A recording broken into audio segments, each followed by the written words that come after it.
nama saya Atika Umar, NIM 200303010, semester 1, kelas A, jurusan Sosiologi.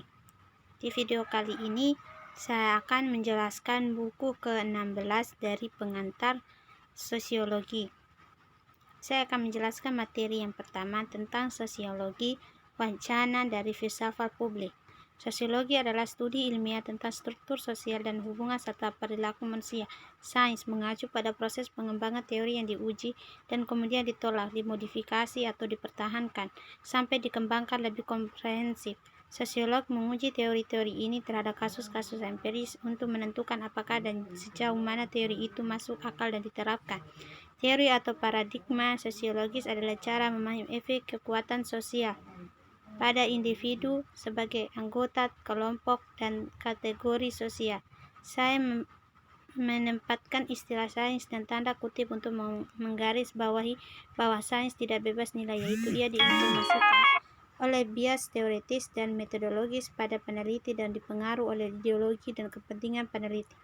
Sebuah poin yang akan dielaborasi kemudian dalam beberapa bab berikutnya. Poststrukturalis misalnya berpendapat bahwa pengamat atau ilmuwan memaksakan kerangka konseptualnya pada apa yang sedang diamati, dan ini membatasi apa yang dapat dikatakan sains. Tentang dunia alam, fisik, dan sosial mempertahankan lensa yang digunakan para aktor sosial untuk menafsirkan dunia di sekitar mereka dan membuat hubungan sosial mereka dengan orang lain dianggap sebagai ideologi. Ideologi terdiri dari serangkaian nilai, asumsi, dan keyakinan yang membantu aktor sosial untuk memahami fenomena sosial kompleks yang mereka amati dan hadapi dalam interaksi mereka sehari-hari. Ini memungkinkan kita untuk menilai orang lain dan mengevaluasi tindakan dan niat mereka dalam konteks hubungan dan struktur sosial. Bergantung pada ideologi seseorang, aktor sosial melihat dan mengevaluasi dunia di sekitar mereka dengan cara yang berbeda.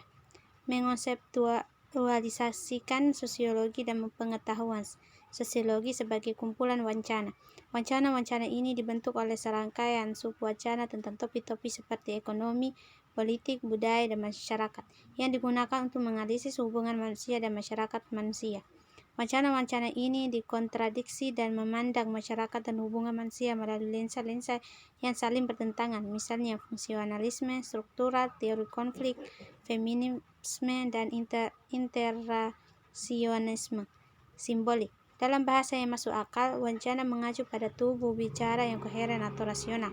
Dalam tulisan akademis, wacana mengacu pada cara tertentu untuk mempresentasikan sesuatu dan hubungannya dengan hal lain, misalnya fakta sosial. Wacana terdiri dari sekelompok pernyataan yang memungkinkan aktor sosial untuk mengkonseptualisasikan sebuah topik atau untuk menggambarkan kelompok sosial dalam kaitannya dengan topik dan kelompok sosial lainnya. Melalui rencana aktor sosial merumuskan pengetahuan hingga jurnal ilmiah yang kami gunakan untuk membangun dan menghubungkan satu set masalah dan hal-hal sosial atau sama lain. Kami gunakan berbagai wacana dalam percakapan kami tentang migrasi, kemiskinan, pengangguran, terorisme, budaya pemuda, urusan politik, dan negara lain. Wacana kemudian mengacu pada bagaimana terorisme, budaya pemuda, urusan politik, dan negara lain. Wacana kemudian mengacu pada bagaimana pengetahuan diproduksi melalui bahasa dan praktek sosial. Pengetahuan bukanlah objektif, tetapi dihasilkan dari sudut pandang tertentu, artinya menghasilkan makna khusus tentang topik atau benda melalui wacana yang mencerminkan ideologi, nilai, dan norma politik, ekonomi, dan budaya kita.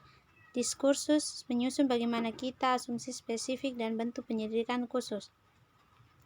Bab 2. Imajinasi sosiologi dan sosiologi kritis. Salah satu cara terbaik untuk mempelajari teori sosiologi adalah dengan memperhatikan yang menerapkan apa yang kita pelajari dalam aktivitas sehari-hari dan hubungan sosial. Penting untuk menjadi produsen teori dan praktisi sosiologi dapat kita praktikkan melalui konsep imajinasi sosiologi. Imajinasi sosiologi menggabungkan teori dan praktek melalui konsep ini. C. W. Mills menggabungkan analisis makro dan mikro sosiologi dalam pendekatan holistik. untuk memahami masalah sosial dan menerapkan perubahan progresif dengan memperhatikan konsekuensi sosial daripada secara eksklusif berfokus pada kebenaran absolut mereka atau objektivitas. Mills membedakan antara masalah pribadi tingkat mikro dan masalah publik tingkat makro, dan struktur sosial dan analisisnya tentang masalah sosial, politik, dan ekonomi. Ia berpendapat bahwa untuk memahami kehidupan para aktor sosial, kita perlu memahami sejarah suatu masyarakat atau makro, dan untuk memahami sejarah sesuatu masyarakat, kita juga perlu memahami kehidupan individu yang menyusunnya atau mikro. Dia mempertahankan kebutuhan orang untuk mendefinisikan masalah yang mereka hadapi dalam terang masalah publik dan perubahan sejarah dan kontradiksi struktural.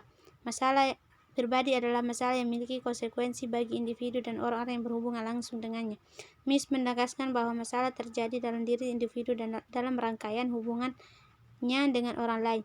Mereka terkait dengan dirinya sendiri dan dengan area terbatas dari realitas sehari-hari yang sadari secara langsung dan pribadi. Masalah terjadi dalam konteks pengakuan sosial secara langsung dialami oleh aktor sosial dan mencerminkan keterlibatannya yang disengaja. Dengarkan kata lain, masalah adalah masalah pribadi dan terkait dengan nilai-nilai yang disayangi oleh individu dan dianggap terancam. Penceraian dan pengangguran adalah contoh bagus dari masalah pribadi. Penceraian dapat menimbulkan konsekuensi yang menghancurkan bagi pria, wanita, dan anak. Akibat perceraian, seseorang mungkin terasa tertekan dan marah, bertindak tidak rasional, dan kehilangan teman serta dukungan keluarga. Ketika seseorang kehilangan pekerjaan, individu tersebut mungkin tidak merasa berdaya lagi karena dia mungkin tidak menganggap dirinya sebagai anggota masyarakat yang produktif, tidak mampu menghidup dirinya sendiri atau keluarganya. Mereka mungkin kehilangan rumah karena tidak mampu membayar hipotek atau sewa. Akibatnya mereka menjadi tunawisma. Masalah publik mengacu pada faktor-faktor berorientasi makro yang memiliki konsekuensi bagi sejumlah besar orang dan masyarakat. Efek ini industrialisasi di Kanada dalam hal hilangnya manufaktur pada pekerjaan berserikat dan meningkatnya pengangguran di bagian industri negara adalah contoh masalah publik yang mempengaruhi banyak orang. Perubahan hukum perceraian adalah contoh lain yang memudahkan perceraian. Penting untuk dicatat bahwa ada hubungan dialektis antara masalah pribadi dan masalah politik. Masalah pribadi yang tersebar luas dapat menjadi masalah publik, dan masalah publik dapat menyebabkan masalah pribadi banyak orang. Imajinasi sosiologi memungkinkan kita untuk melihat apa yang kita anggap sebagai masalah. Bab 3. Sosiologi bidang multi aspek. Sosiologi adalah studi sistematis tentang kondisi dan fenomena sosial melalui analisis data yang dapat diamati. Sosiologi adalah disiplin ilmiah. Istilah saya menyiratkan bahwa ada realitas objektif yang dapat dipahami secara rasional melalui penerapan metode ilmiah observasi dan eksperimen. Sains didasarkan pada asumsi bahwa keteraturan dalam dunia sosial dapat diamati. Metode ilmiah didasarkan pada premis bahwa alam dipandu oleh hukum alam dan tugas ilmuwan adalah menentukan hukum-hukum ini melalui observasi dan analisis data. Dalam pandangan yang sama, sosiologi mulai studi tentang masyarakat dengan anggapan bahwa masyarakat diatur hukum kemasyarakatan dan tugas mereka adalah menemukan hukum-hukum ini menggunakan metode yang sama dari ilmu alam atau fisik. Sosiologi menyebut pendekatan ini positivisme. Sebagai ilmu, sosiologi mengajukan teori abstrak dan menguji teori ini terhadap kasus empiris untuk menentukan apakah mereka dapat dipercaya. Sosiologi menggeneralisasi dari penelitian, analisis, dan observasi untuk lebih memahami bagaimana masyarakat beroperasi.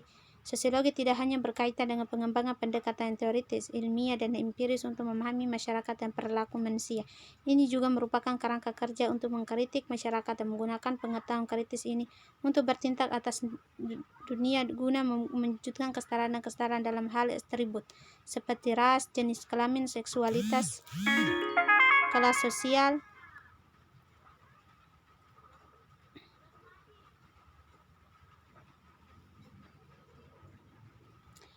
sosial, agama, wilayah, dan lain-lain. Pengetahuan sosiologi menjadi lebih masuk akal bila diperhatikan dalam interaksi kita sehari-hari. Artinya, pengetahuan sosiologis perlu disahkan dari perspektif teori kritis.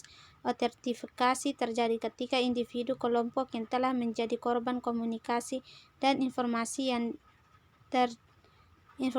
terdistorsi dan hegemonik, memanfaatkan penelitian dan pengetahuan sosiologi dan menggunakan untuk membebaskan diri mereka sendiri dan orang lain dari sistem eksploitasi dan hegemoni.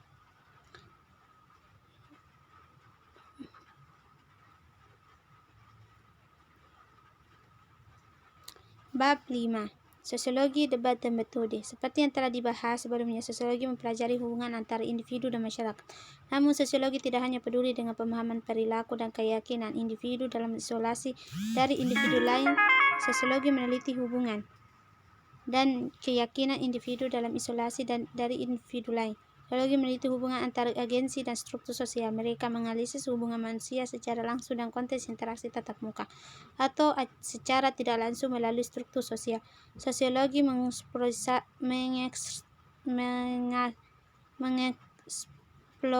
sejauh mana aktor sosial memiliki pilihan bebas dan bagaimana pilihan bebas ini mempengaruhi interaksi mereka dapat orang lain dalam masyarakat. Pembagian antara individu atau badan dan masyarakat. Struktur sosial tetap menjadi salah satu perdebatan utama dalam sosiologi. Perdebatan ini berputar di sekitar dua lintasan utama, konstruksionisme sosial dan perspektif strukturalis. Keagenan mengacu pada kemampuan individu untuk bertindak secara sadar dengan menjadi aktif dalam proses perubahan melalui partisipasi dalam prosedur pengambilan keputusan dan praktek sosial.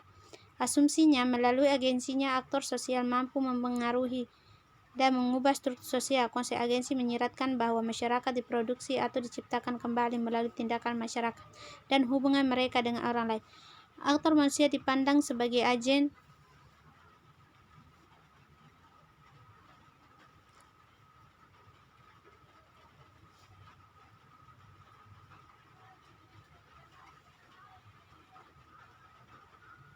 Struktur sosial tetap menjadi salah satu perdebatan utama dalam sosiologi. Perdebatan ini berputar sekitar dua lintasan utama, konstruksionisme sosial dan perspektif strukturalis.